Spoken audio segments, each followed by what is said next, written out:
All right, everyone. It looks like Trump and Harvard may be smoking the peace pipe. The administration coming out and saying, well, our negotiations have actually been pretty fruitful. Came out and said, well, Harvard is doing the right thing. They're acting appropriately, and we're talking, and hopefully negotiations will go through.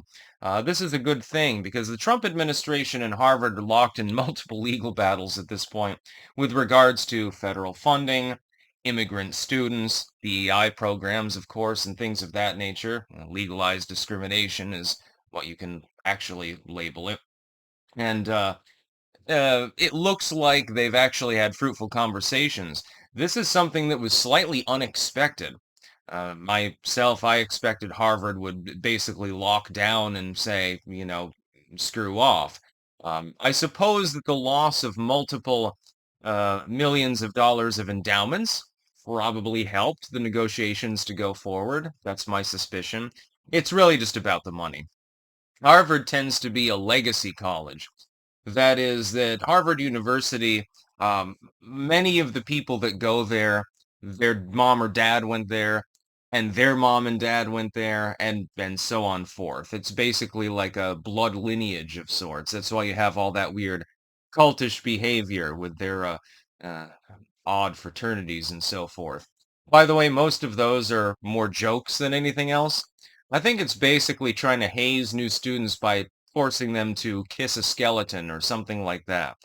This seems to be what happens at these places. These people are rich and bored, and therefore they seek some form of entertainment. They could get into the real occult, but they probably don't have the intelligence to do so. You just look at some of the people who've gotten into Harvard over the years. They're not always particularly A students now, are they? If you want to get into Harvard, you either have to be very rich, exceptionally intelligent, or you have somebody whose alma mater is in your family and can vouch for you. That's basically how you get into Harvard. Or they'll hand pick you simply because you're well known or something like that.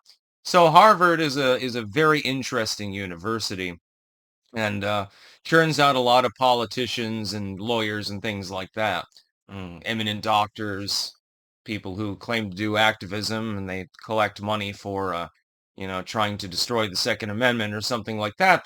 Anyway, yeah, it looks like the negotiations are actually working, which is great. Trump is a master negotiator. He's a master deal maker, so that's probably the other reason why. Again, that and the money aspect. If you run a business and all of a sudden a bunch of the people that are invested in that business decide to flee because you made a dumb error, or the political wind shift or whatever happens, everything does, then usually you retool things. Otherwise, you go bankrupt. Harvard needs that federal money now, doesn't it? Well, they also need those endowments now, don't they? If you lose both, if you really get the screws put to you, you're not going to have a university for very long because you won't be able to fund all of the fun things that you have to supply to the people that are paying you inordinate sums of money to go there. Uh, Colleges operate on a cash basis too. I like how some of these universities, they'll effectively give free tuition to, certain students.